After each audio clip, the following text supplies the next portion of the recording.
Welcome, welcome, welcome. It is I, your proverbial boy Jeffy. Welcome to the Resonator program. There's 3 parts to this session today. Think of it like a pyramid. So the foundation is going to be vocal projection. On top of that, we're going to stack storytelling and the grammar of storytelling and how that works, different ways to improve your ability to tell stories in set, in business, in just hanging out with your friends, what have you. And then on the top, the pinnacle, the zenith, if you will, we're going to add the little sprinkling of humor.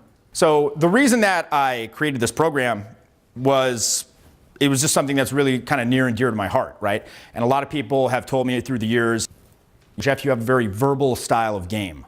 And I'd love to be able to cultivate some of that myself. How do I get more witty? How do I get more humorous? How do I cultivate that ability to tell even relatively boring stories and have them be somewhat compelling? So I really dug deep and I started to research the actual science behind all this stuff.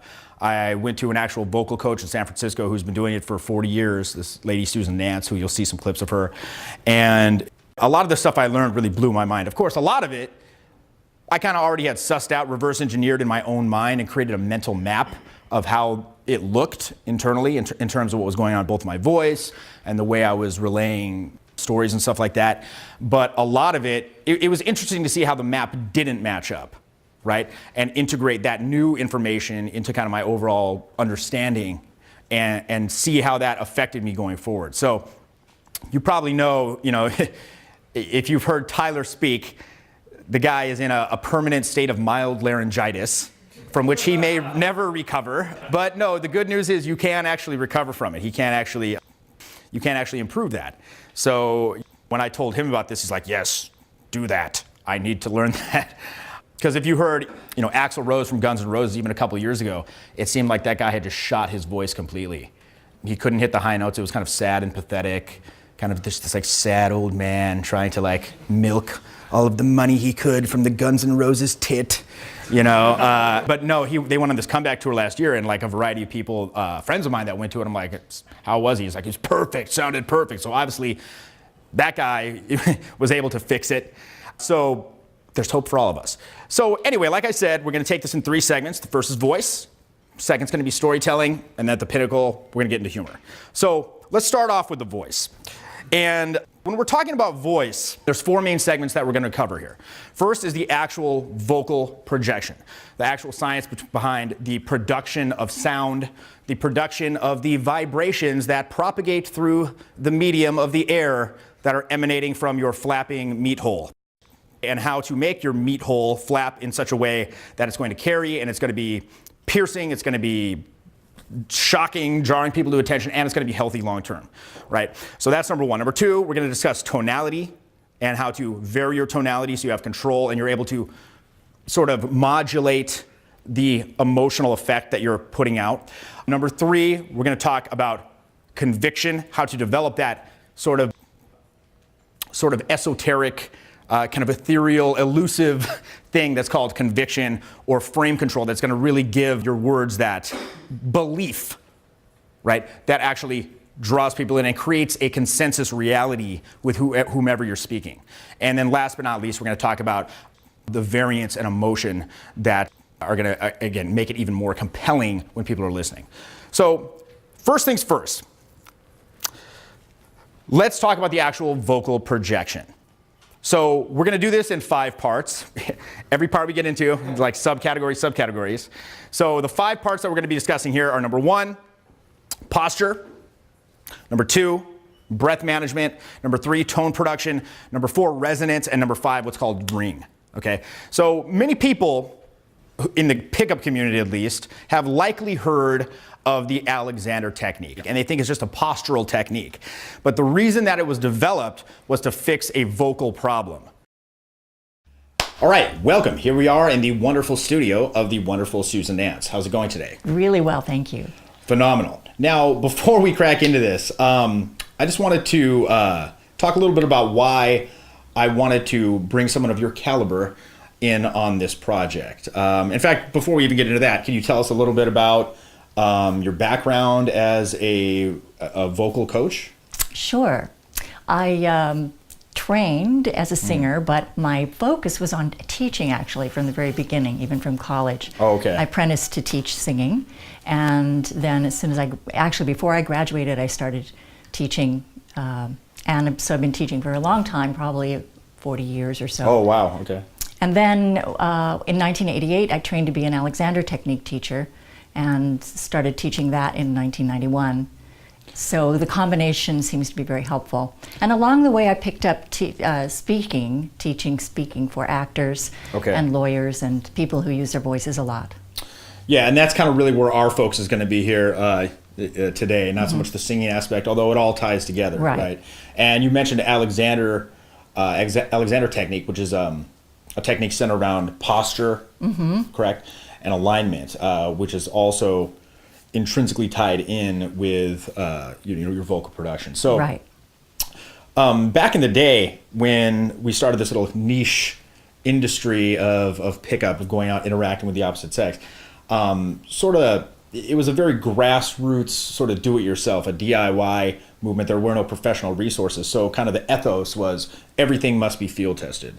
So a lot of these ideas that have been cultivated around vocal projection and vocal tonality in this weird little subculture, sub-niche, niche culture, they were things that we went out and tried and we shared around and other people used. But what I wanted to bring a professional in for was to give an insight into what the actual apparatus is doing, insight into what the more established, respected techniques that have been cultivated over the past, 100 years have to say about it, to sort of kind of bring those two worlds together and dovetail together. And more importantly, to not only learn the established methodologies, but to learn healthy techniques. In order to, because I see a lot of guys that they try to push their voice and they end up ruining their voice. They lose their voice, they damage it, et cetera, et cetera. So again, not just promoting proper technique, but healthy technique for the long term. Now, just kind of cracking into this, one of the reasons that I really wanted to do a program of this nature is because I find that the biggest issue when you're getting guys who are trying to learn success with women, quote unquote, is they can't even get their attention. Sometimes these guys will go up to people in the club, a group, and they won't even look at them. Or they'll talk to them and they'll get 5 to 10 minutes, if they're lucky, usually like 2 minutes of polite conversation followed by some excuse. I have to go to the bathroom. I have to go find my friends. I have to go get a drink. I have to go dance. I have to go kill myself. It was nice to meet you. And then they leave. And they're like, I just can't hook. And when we're talking about hooking, we're talking about getting to a social hook point where the people are going, they go from, who is this person? Why is he speaking to me? To, okay, this person's interesting. Let's continue speaking to him. And they just can't get past that quote unquote hook. And that's very frustrating to them. Now, this is going to sound like hyperbole, but in my estimation, it is true. Most people that are just starting out, who are trying to learn to go out and be confident, interact with people, in a social situation, is if they can't hook because 80% of the time, it's a vocal projection issue. Because they're just not cutting through, or if they are audible, their tonality does not inspire attention, does not inspire a welcoming response, because usually, there's a variety of issues, and we're going to dig into all of that stuff. So, like I said, it sounds like hyperbole, but I really believe that if guys could solve this vocal projection issue, it would solve 80% of their problems. Now, that other 20%, there's a whole, we can unpack that, and that's a different program, okay? But really, when we were first talking about this program, you likened it to having like a superpower that you didn't know you had. Do you want to kind of, talk a little bit about your thoughts on potential to unlock this stuff inside of you? Right. Well, I think with the combination of the Alexander technique, which helps you free up your postural muscles and your head and neck in particular, it actually frees up your thinking as well. So at the same time that you're able to now use your voice more effectively, your brain is online. And you've got this wonderful sense of confidence and ability to say what you want to say the way you want to say it. So people actually meet you and not your idea of who you should be. Right. Okay. Like getting to the root of who you are. It sounds very, holistic. And a lot of times, like, when we are talking about so-called inner game in this stuff, we're talking about, internal techniques and self-talk and stuff like that can help you divorce from ego-driven outcomes, looking for validation, hoping it works, stuff like that. But as you said, there's also a physical element to this stuff too, and it all ties in together, and we're going to explore all that stuff as well. So it's interesting because I think this is a program that everybody can actually benefit from. Whether you already have a loud voice, it'll help you learn techniques to modulate it in a better way, in a more, again, as we said, healthy way. If you have a soft voice, again, we're going to unlock your ability to project in a way that is going to, again, make you heard, it's going to cut through, and is going to be effective and, as we said, healthy. So one thing that really struck me when we were talking about this program going into it beforehand was you said that the voice is an athletic thing. And I think most people, they don't understand that. It's literally an athletic thing in the sense that there's a physical apparatus, and if you're trying to build a skill, whether that's throwing a football, playing the guitar, you have to, in order to build that skill, build neural pathways. Sheath those neural pathways in myelin sheathing in order to, again, reinforce those neural pathways so you get that kinesthetic quick memory. And one thing that you said was that we talk all the time. Right. So those neural pathways are already laid down for the most part. So it's a matter of strengthening those, correct? Right. And also redirecting, so getting rid of the ones we don't want. Yeah, because you might be, if you have a bad habit as well. And then building in new ones. And the fact that we speak all the time, if you're devoted to it, if you really decide you want to change your voice into a powerful, healthy thing that you have all the time, because we speak all the time and you keep doing the things you need to do it correctly, you'll get it pretty quickly. Right. Because you're practicing on the exactly. go. Yeah. And then those bad habits you just kind of like let fall away, go fallow, and fall to the wayside, the dustbin. And we're going to talk about very specific practical ways to do exactly that. Wonderful. And, I think another big thing that prevents people from speaking the way they should, quote unquote, is that there's a lot of social conditioning at play. A lot of times people, they don't want to speak up. The tall poppy gets cut. You're taught from a young age that it's rude, it's impolite to, have a boisterous, loud voice, etc. And so people tend to kind of, be conditioned to be more inward, soft-spoken, etc.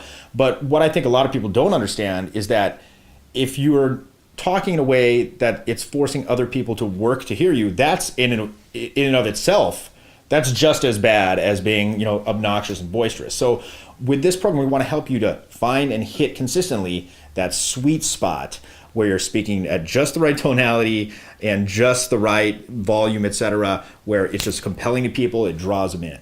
Okay? So very excited to start digging into this. So shall we? Yes. All right, wonderful. So first things first, the foundational segment of this Resonator program is going to center around posture. And in the world of posture, there's something known as Alexander technique. Now, many fans of RSD have heard us espouse Alexander technique, but we've never really gone into detail on it. And since we have a noted expert in the field with us right here, why don't you tell us a little bit about it? What is the Alexander technique? Well, I think I'll start by telling you a little bit about Alexander. Himself. Yeah, okay. about himself. He was an Australian actor who... Like Mel Gibson. Well, but long time ago, though. He was born in 1869. All right. So he inspired Mel Gibson later on. And he was a Shakespearean actor. So he liked to do Shakespeare monologues. And then as recitals. So it was kind of like you would go to a concert only of some guy doing monologues. Right. And people really liked that. He was actually quite well reviewed and was starting to get a really good career going. But something was happening with his voice. Halfway through his program, he would get hoarse. Right. And that was really worrisome because, you can't really have a career if your voice is going away. Yeah, that's your moneymaker. Yeah. So we went to the doctor and said, what's going on with my voice? And they couldn't find anything wrong. He was not ill and everything looked great. So he wondered, and this is a remarkable thing for back then, and this is early 1900s. He wondered, could it be something I'm doing when I'm doing my monologues that are causing this problem? Now we think that all the time, oh, I probably did this, but back then people just thought, oh, it's happening to me. Right. So this was really an amazing way of thinking. It was early 1900s. People didn't think that way. Yeah. It just shows you kind of a revolutionary mind he had. So he went home and he set up 3 mirrors and watched himself speak normally and thought, okay, that's me speaking normally. And then he just proceeded to do a monologue and was shocked at what he saw. He had no idea. He didn't feel it. He had no sense that he was doing something different when he was doing his monologues than when he was regularly speaking.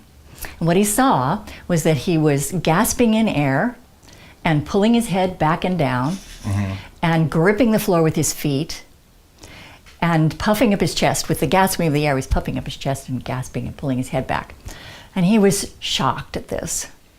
So it's interesting because most people think of Alexander technique, they think it's simply for posture, but they don't really know that it was actually developed to solve a voice problem. A voice issue. Exactly. That's very interesting. Exactly. And in fact, when he first, after he developed his method, and people were astounded at what he could do, they wanted him to teach them how to do it. Sure. It had to do with breathing and in his voice, and so he started teaching it, and he called it respiratory re-education. That was the first name. So he didn't think of it as a posture thing. Yeah. But it absolutely turned into that. Works that as well. Okay. So here we are back at the ranch where he's looking in the mirror and discovering these things, and he thinks, okay, Eureka! All I have to do is stop doing these things and I won't lose my voice. Yay, I can have my career. So he tried to stop gasping in air, and he really couldn't do it very well. Okay. He had a really hard time. Every time he thought about doing his monologue, he would gasp in air. So then he thought, all right, I'll try not grabbing my feet. And he kept doing that. And then he thought, all right, I'll try not pulling my head back. And that one he was able to a little bit not do. Okay. And the most remarkable thing was when he stopped doing that, he found out that all the other things diminished. The unwanted gasping and grabbing stopped when he stopped pulling his head back and down. So he called that the primary control, the relationship of the head to the neck. Okay. As a primary control, because as he further experimented with it, he found out that if he stopped pulling his head back and down and directed it forward and up, everything got better. The breathing improved, his posture improved, his stature, his voice, and that was his big discovery, the relationship of the head to the neck and the back, and how to change the habit, the old habit, into a new habit. So what he calls the primary control is it's all based around, it all starts essentially where the head meets the neck. Yes, saying, exactly. Right? It's particularly also that top joint. Okay. Yeah, shall I show you on the model? Oh yes, absolutely. Okay. So this is the sideways, the head cut in half. Yeah. And it's lovely. So here's the spine, and that's the very top of it. And you can see, this is the roof of the mouth right here. Okay, so they're pretty much aligned. Yeah, kind of parallel with the roof of the mouth. So that's about here. It goes all the way up into there. Yeah, that's where the top joint is. And when we're anxious, or mostly when we're anxious, or trying to do something, that's hard for us, we tend to lock that. So we'll just sort of hold that thing. So it's like a fight or flight type of response, like a low level? Right. In fact, the thing that he just figured out that he was doing in his monologues is a kind of version of startle pattern reflex. What's that? Startle pattern reflex happens when like a loud noise goes off, or you're walking in the woods and you see a bear really close to you. Basically like a... Yeah, exactly. You'll the head pulls back and down, and the knees bend, and you're kind of like, ooh, it's the freeze part of fight, flight, or freeze. Yeah, and so even like the core kind of tenses up. Yes, exactly. And it's to save our lives, because most predators want live prey. Yeah. So they want you to run. So if you're like this and being really quiet, you have a more chance to survive. Okay. But the problem is that in our modern times, the things that put us in a little bit of startle are things like, oh my God, I'm late for work, or they didn't have my favorite latte, or that person doesn't like me, or even they read a tweet from the president or something. Oh Lord! So basically, it's like a low level anxiety that's happening all the time. Right. In fact, we call that poison dripping. Like, you don't even notice it, but over the course of many years, it takes a cumulative effect and starts to ingrain these things in you. It's kind of like a refrigerator hum. It's unnoticeable. That's a very good analogy. But it's always there in the background. Yeah. So I'd say that most people are walking around for 90 years with like a little bit of startle going on. In that, or maybe a lot. Right. Maybe a lot, just when they're... Yeah, and you see really old people that are, it's all permanently... tight, and then you die. And you're in your walker, and you don't have to do that. So Alexander, his entire technique centered around releasing... That's right. This pain body feeling, this low-level anxiety. Exactly. So, all right, lay it on us. Okay. How do we get into this? So how do we start? Let's do an experience of locking the top joint on purpose, but I'm going to have you do it sort of gently, because I don't want to cause any damage. Severe injury. So here's the way you can lock your head on purpose. Imagine that, you don't even have to imagine. Make it so that you can't move your head with your hands. Right. So that's locked, and just hold that and see how you feel. How's your breathing? How do you feel emotionally? How do you feel socially, physically? And now unlock. How do you unlock it? Well, you just make it so you could move your head. Okay. With your hands, though. Okay.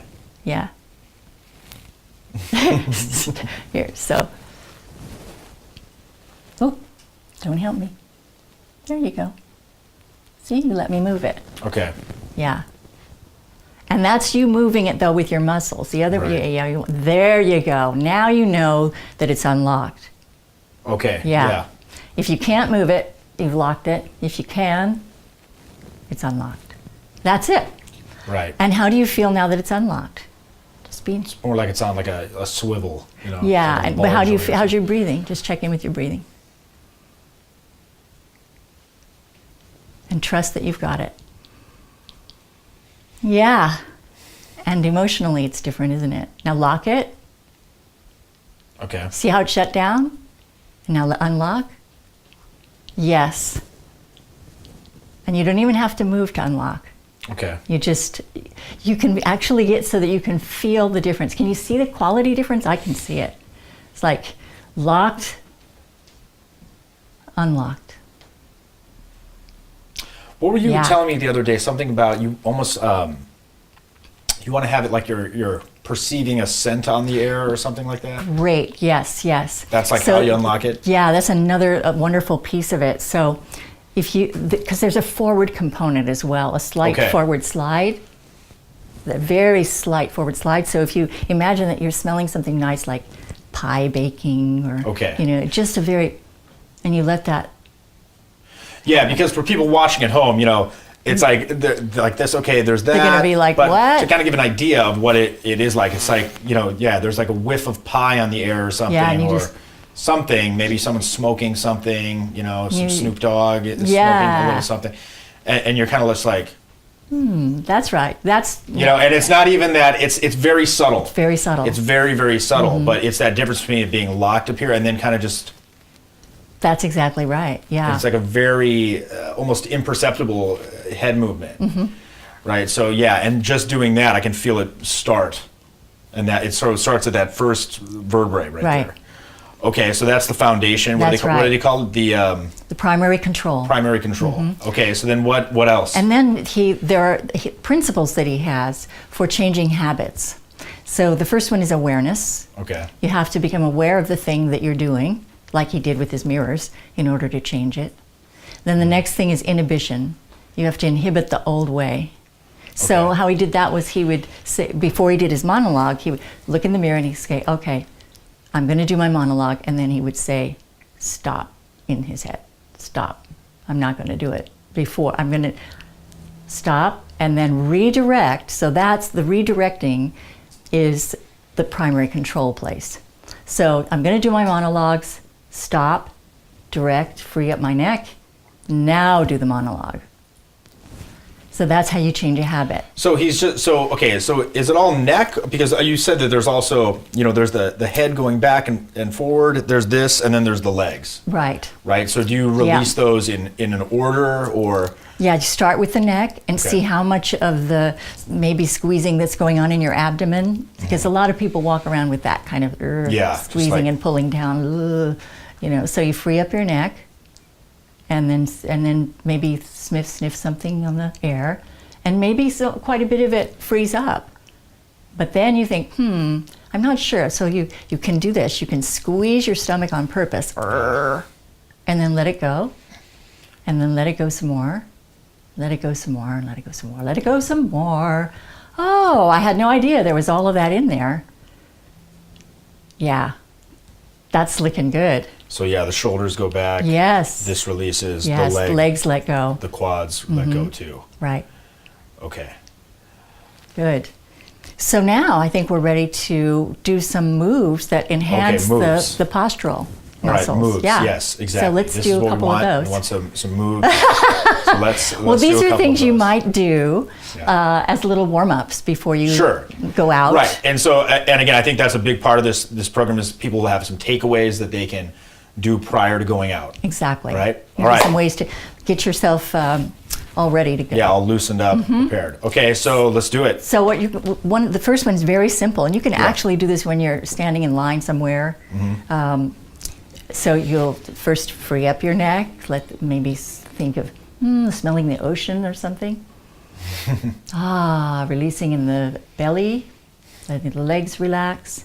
Feeling the floor, pushing up into your feet. It's like, oh my goodness, I'm so grateful the floor's there. And then you're going to, at the same time as you continue to free up at that top joint, you're going to go a little bit back on your heels from your ankles. Yeah. Good. So I'm just going to move your hips along with that a little bit. Okay. There you go. Yeah. So now all of you has moved slightly back, right? Yeah. And that often will help the low back lengthen.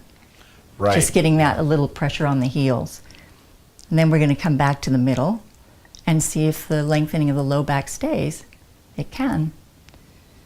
And then we'll do one more where you free up in the top joint again, sniffing nice pie or ocean. And we're actively going to sniff a little bit towards the ceiling as you go onto the balls of your feet. Yes, and you get this kind of ski jump feeling. Okay, yeah. Right? Like those guys over the skis. Yeah. In the Olympics. And that takes you up through the front. So now we're stimulating the front of your spine to lengthen. Right. Now you can go back to the middle, and you've got both sides of the spine having gone up, and you're in a neutral.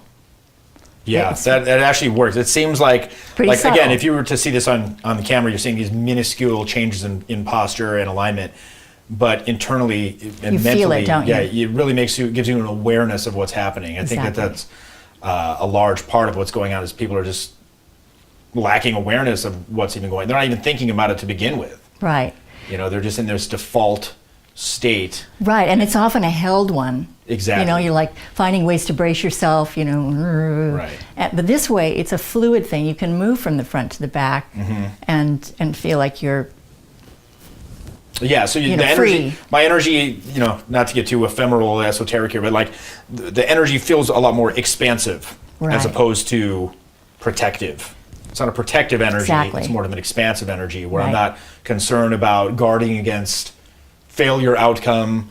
I'm more focused on, again, expansive energy and bringing my, engaging as this opposed is great. to withdrawing. Right? And you just beautifully described an Alexander principle, which is paying attention to how you do something rather than going for the end.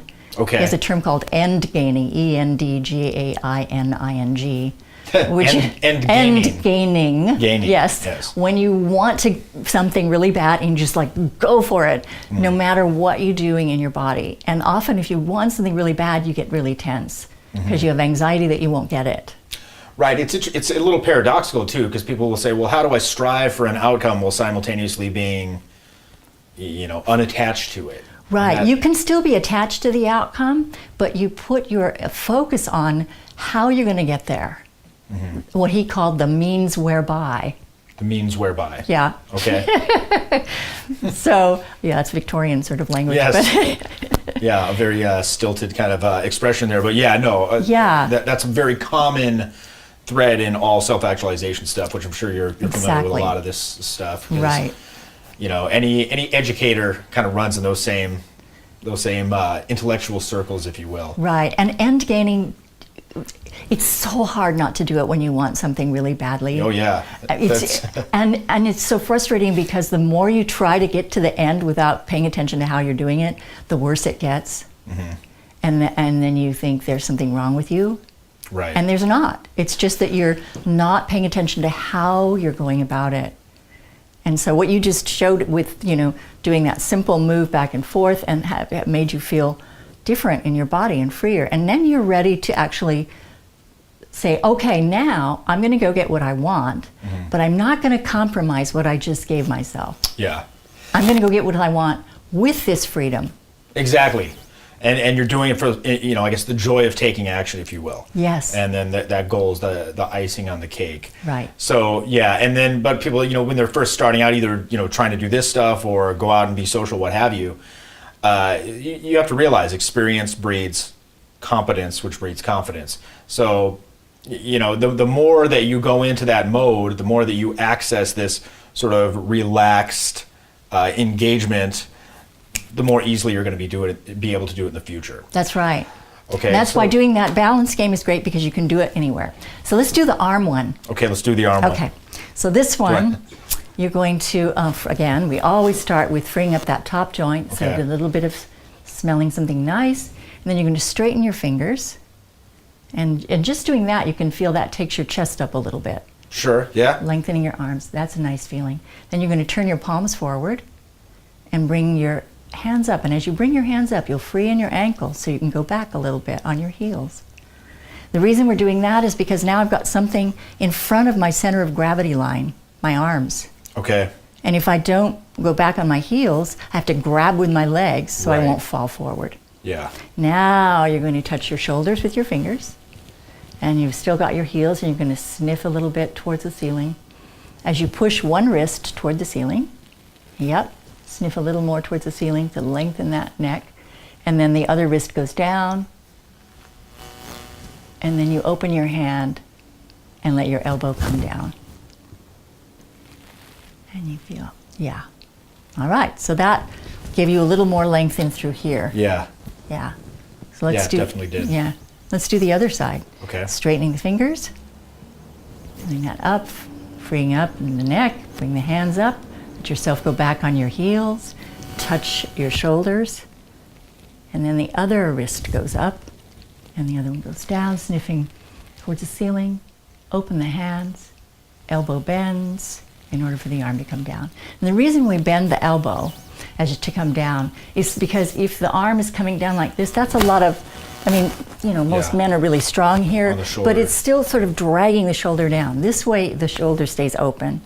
Yeah, and you get that high open chest. Yeah, that's really nice. Wow, that is really intense because it seems like such a minuscule little movement, but you can really feel a difference, especially up in like the upper back and then straight down through. Yeah, it's because you're doing it with direction. Yeah. You didn't just go. You engaged your primary control. Right. And so played with your balance. Yep. And then the movement. It's so exciting because if you engage your primary control with any time you're doing anything physical, you improve your body. Mm-hmm. So even when you get really old, you can still look good. Mm-hmm. You don't have to be all hunched over unless you get some horrible disease or something. Some osteoporosis or something. Right. And I know for a fact, a lot of times, one thing that guys tell me, students, they'll say, by the end of the night, I am just depleted. I feel exhausted. I feel physically, mentally, emotionally depleted. I think there's a variety of reasons for that. One of those is, what we call persona fatigue, because they're trying to put on a person, a little vaudeville act. Hello, my darling. Hello, my baby. My right.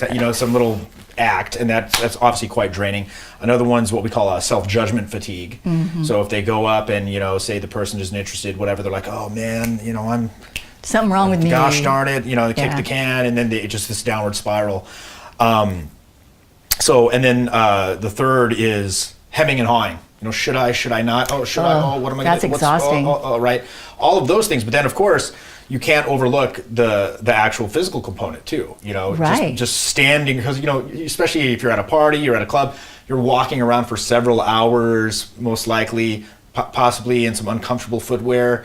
Especially so for the ladies, I think, what is your opinion on that in terms of like heels and having that really kind of, is that almost causing Well, there's a way to walk in tension? heels that's not so bad. Okay, well I wouldn't know, my probably don't need to know that, but yeah, so I think again, a lot of that stuff is also contributing to people being tired at the end of the night as well. Like even just going through that, what we just did, just standing right here, it just feels a lot less, like it's taking a lot of effort to even stand. Yeah, that's great. Yeah, because you're using your postural muscle. So really at the base of it though, Alexander technique, it's a technique to achieve a confident, neutral posture, right? Because when a lot of guys get into pickup, they think, oh, you need to have like a confident posture. So what do? They're like, they like puff up their chest. They're basically like walking through the club the way I walk through the club when I got laid and go back to the club, right? Where I'm just like, it's like this obnoxious swagger, right? Which can be good if it's like genuine, but when it's a guy just like putting it on, he's putting on this kind of facade, it's very transparent. So what we're trying to do is achieve this confident, neutral posture, both sitting and standing. So the goals of this, you're going to, again, increase your confidence, you're going to improve your breath support, you're going to just feel a lot more free. You're going to feel a lot more strong, and you're going to have a lot more stamina when you're out, right? So, and furthermore, you're just going to have a lot more awareness of how your body works. And once you have that awareness of how your body works, that's the first step to unlocking all the subsequent stuff that we're going to talk about today. So, the first thing that Alexander noticed was the idea of what he calls the primary control. Okay? So the primary control is literally like the C1 vertebrae, where your spine connects to your head. And so he noticed all the muscles there and the spine, it was locked. His head was down and back like that. And so if you do that right now, like do it in an exaggerated way, like your head down and back, you could even hear how my voice is kind of like pinched right now doing that. Now, obviously, that's an exaggerated technique just to kind of accentuate what's going on. You're probably not walking around like this all the time. Hey guys, like, right? However, it's very subtle. So what are some causes, do you think, for that? Like what causes people to walk around like that? Attention. Cell phone's a big one. Because a lot of guys are just walking around like this all the time. And not even the cell phone, computer too. Because like if you're sitting in a chair, your focus is not on the awareness of your body. Where's the focus? On here. So oftentimes you get into these like very unhealthy postures, or like just walking around with your buried in there.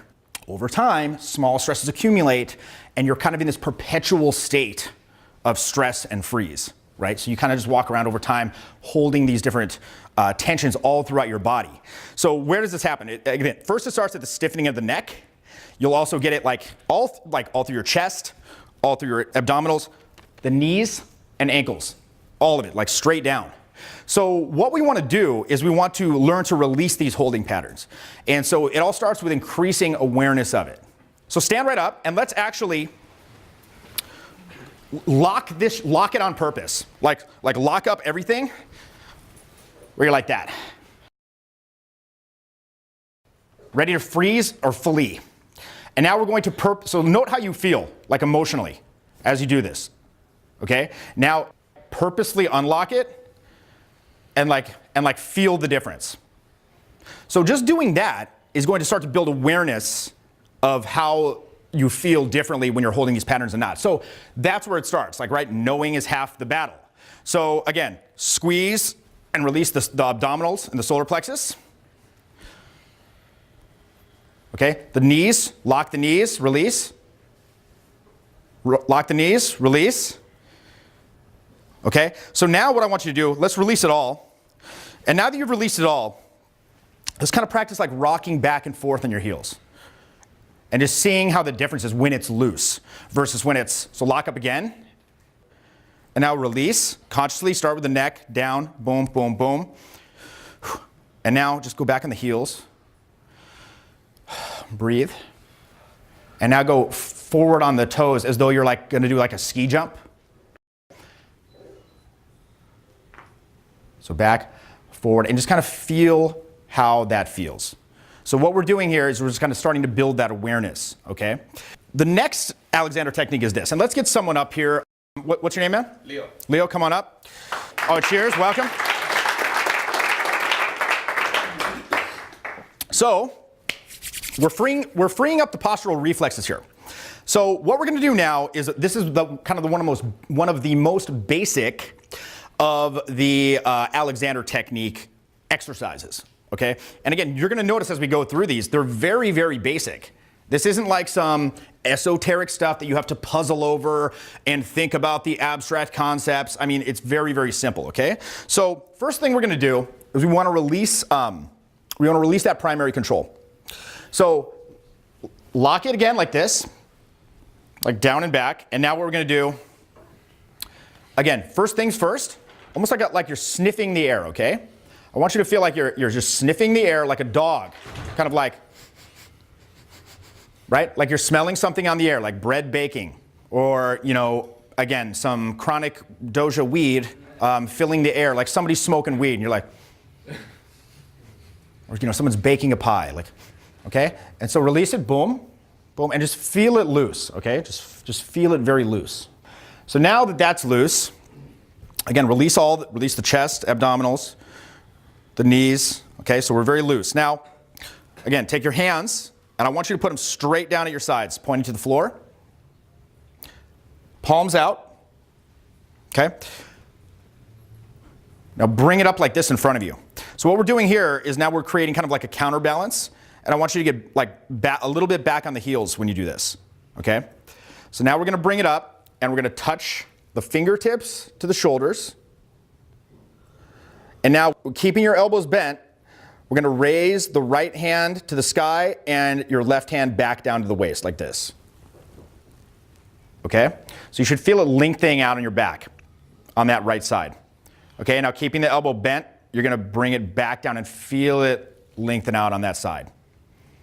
Okay? So then that side should be a little bit more open. Gonna wheel it out a little like that, okay?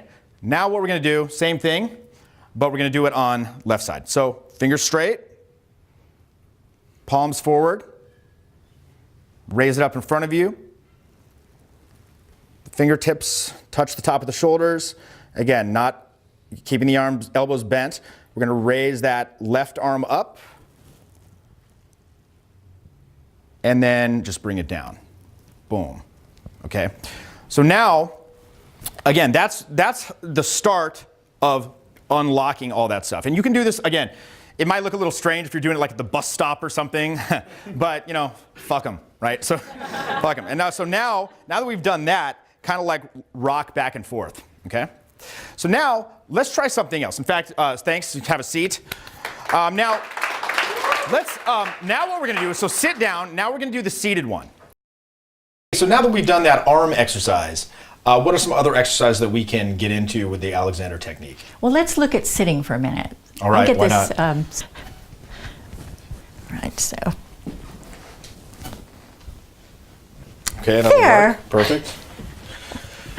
Okay. Good. So I'm going to have you be on floor. this. Yeah.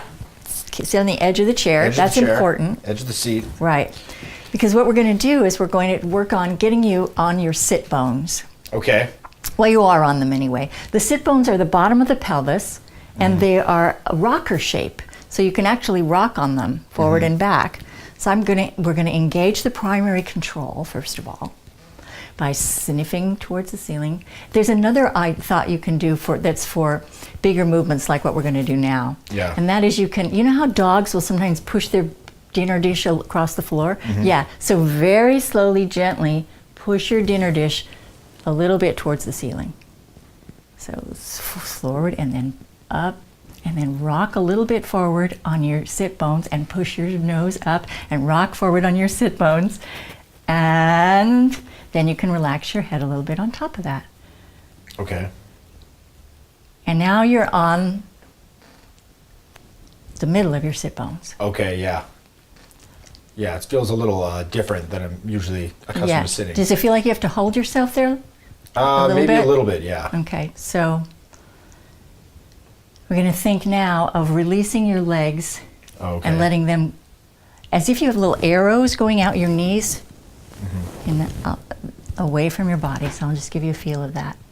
Okay. Does that help it a little? Yeah. Yeah. Okay. Now I'm just going to, this is what would happen in the lesson. The teacher would put their hands on and give you an idea of how to line up even more.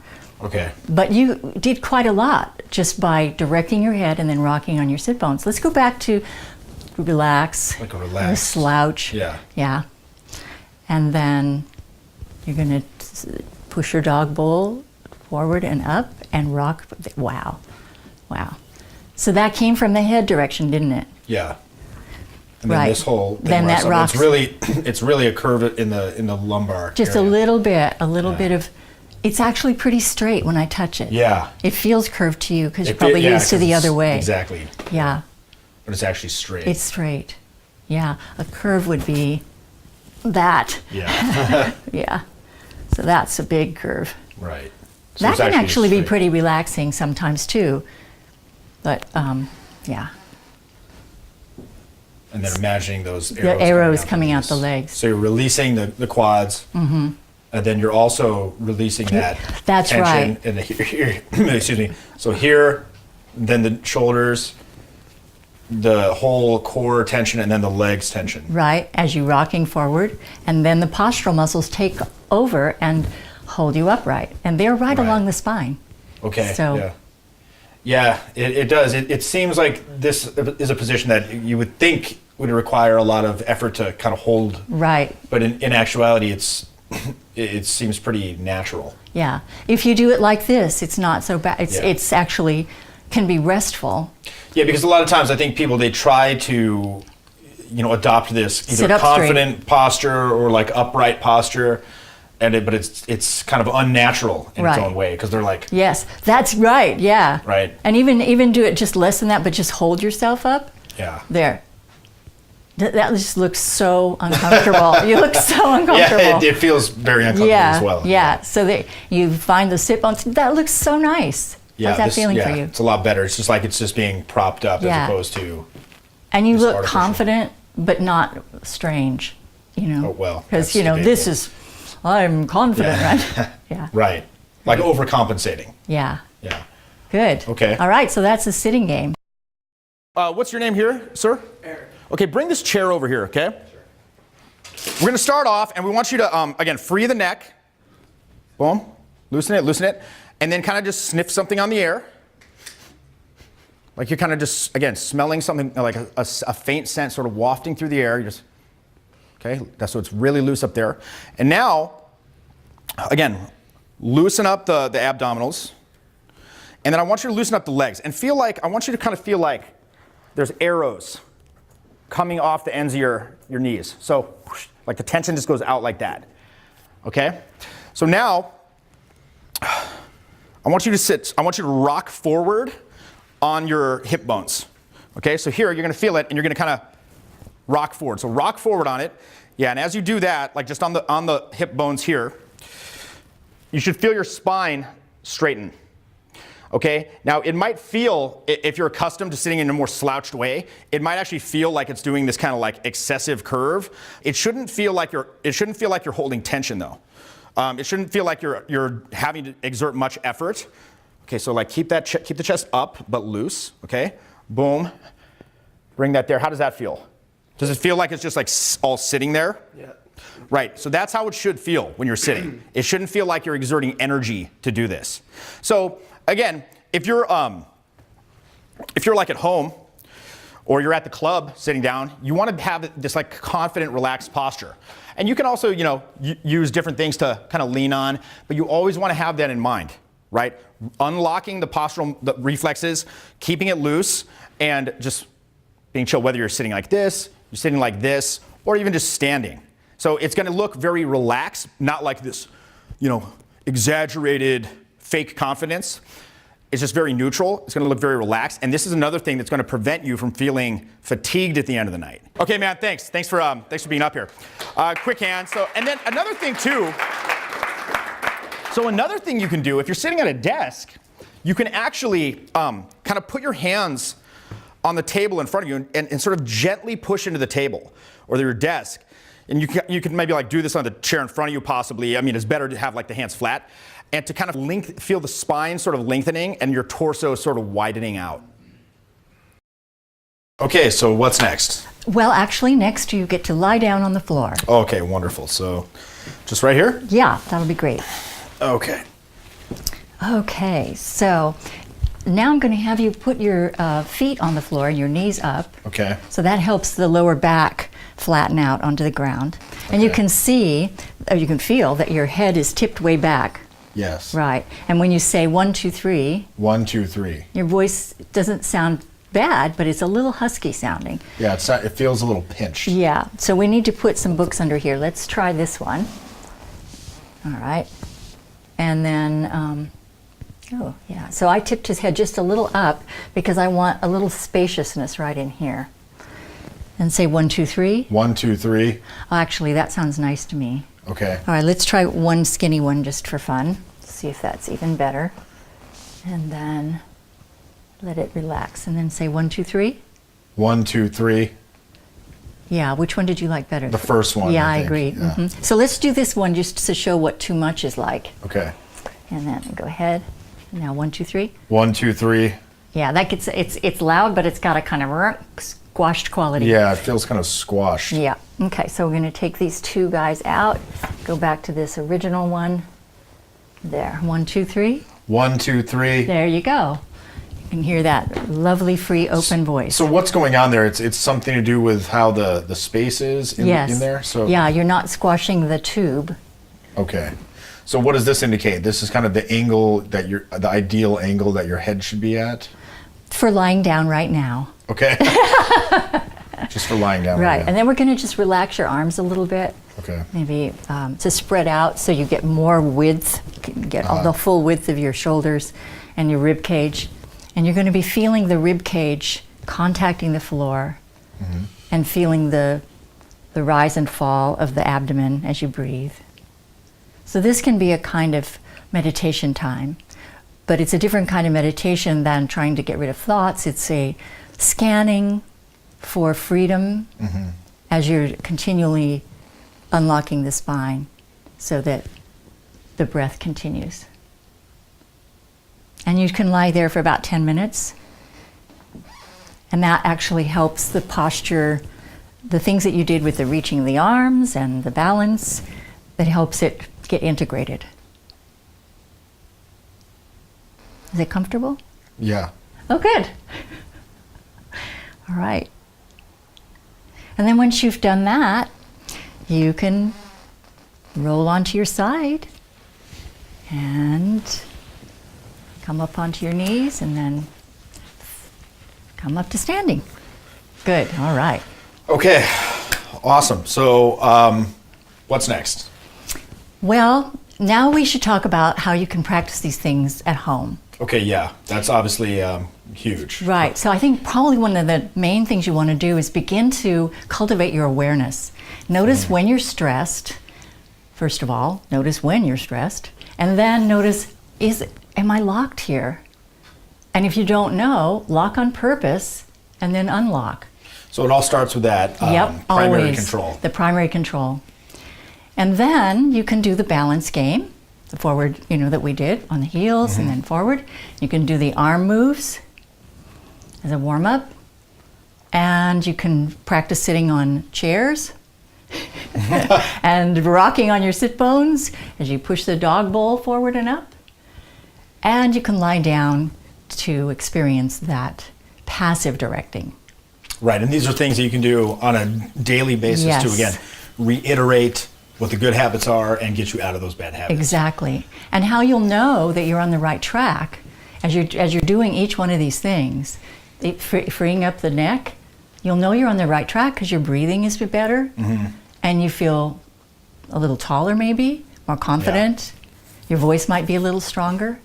And you'll know that you're end gaining, trying to stand up straight.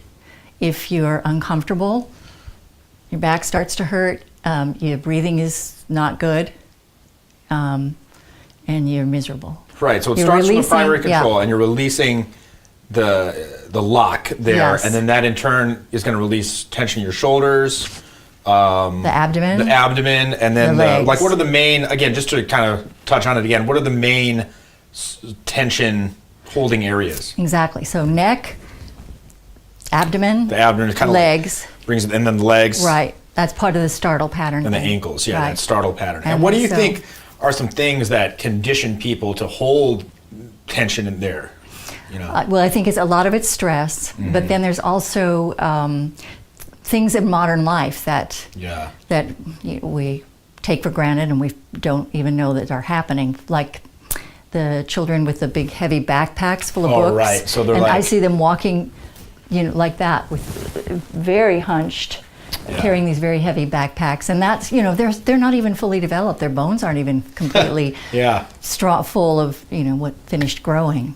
So that's one thing. Another thing is phones and tablets that we we're like this all the time, right? And we go down to our hands instead of bringing our hands up to our head. So if you just bring it up a little higher, then you won't get this big hump here. So kind of consciously doing that. Yeah, just pay attention to those. And then kind of other things. like say you're waiting in line somewhere, right? Or just some standing or even sitting waiting somewhere, just to consciously release those things and go through from here. Yep. Again with the and then with the dog smelling the weed on the air, or whatever aromas you're going to smell in the air, and then shoulders. Right, and then just let your belly release, and you can rock on your sit bones if you're sitting. Rock on the bones if you're sitting, right. And feel the balance on your feet. And and there was one more thing that can make us go into this sort of not good use. Yeah. And that is super mental focus. So like when you're in the computer. Okay. And you don't even feel like you have a body. Yeah. You're just in the brain computer world. Yeah. And so it would be great if you just had some kind of a reminder, maybe a sticky note or, I don't know, to just check out your balance and free up your neck from time to time. And just through doing these practices and these exercises on a daily basis and just starting to make yourself more cognizant of this stuff, over time, you're going to start to build those better habits to cultivate a better posture, which in turn is going to provide the foundation for excellent vocal projection. Exactly. Great. And it becomes automatic because of the wonderful myelination. Exactly. So we're removing those bad habits, letting them go to the wayside, building the new habits. And again, that's the basis of all vocal projection. You want to practice this stuff, and it's very easy. Right? This is very easy stuff to practice, and you can just practice it in front of a mirror, and until you get this kind of new awareness to a level where it's second nature. And I learned this stuff back in February, and I got to say, like honestly, as I've been doing it, it's really been quite helpful. It's really been quite helpful to me to have more energy at the end of the night. And let's face it, you want to have more energy at the end of the night than you want at the beginning, because that's oftentimes when you need to make the magic happen, right? And you need to make the bold moves, and you need to actually perform when you get back home, right? So here's how you're going to know if you're on the right track. You're going to feel and observe these changes that we just described when you're locking and unlocking on purpose. So you can do that when you're like waiting at the bus, or waiting in line at the grocery store or something like that. That's when I do this stuff. And you can kind of like do that stuff, rock back and forth on the heels, and just kind of be aware of it, right? And the more that you do this on a daily basis, again, the more it's just going to become second nature. You might feel your breathing is freer. You might actually feel taller. You're going to feel more confident. You're going to feel more grounded. You're going to feel more open. How will you know that you're on the wrong track? Well, you're going to feel stiff. You're going to feel held. You're going to feel just physically uncomfortable. You know, your back's going to hurt from trying to stand up straight. Your voice is going to be shallow, thin. Your breath is going to be shallow. So just having an awareness of this stuff is the first step. You can go through these moves, like I said, when you're in line. Just do it with conscious awareness at least once a day. At least once a day. When you're looking at your phone, hold it higher. Hold it higher so you don't round your back. Make sure your chair, if you do a lot of work on the computer, is ergonomic. You know, I know a lot of people are into these standing desks. I'm not sure about the efficacy of that. We got a Cairo here. What do you think of standing desk? I think they're good if they adjust, you know, so you can sit or stand. Okay. So you don't think that there's a benefit to either one? It's just kind of more personal preference? Well, sitting is the worst on your back. Down is the best, and standing is neutral. Lying down. I've seen a couple weird things in like that Sky Mall where you can like be lying in bed and doing on your computer. Would that be? Yeah. You're like, yeah, go for it. Well, Sky Mall doesn't exist anymore, so unfortunately. But yeah, so again, before you go out, go through some of these moves just to prompt your awareness, to engage those postural muscles, and it just kind of increase confidence at a baseline level before you go out. That's pretty much it for Alexander technique. It's pretty simple, but it is forming the basis of vocal production. Weird, right? Like I didn't think that, you could kind of suss it out if you really thought about it, but it was very interesting to me to think that like posture is the basis of proper vocal production. I just thought it was, it started with the breath, but the foundation is the posture. The breath is almost the fuel that creates the voice. So let's move on to that.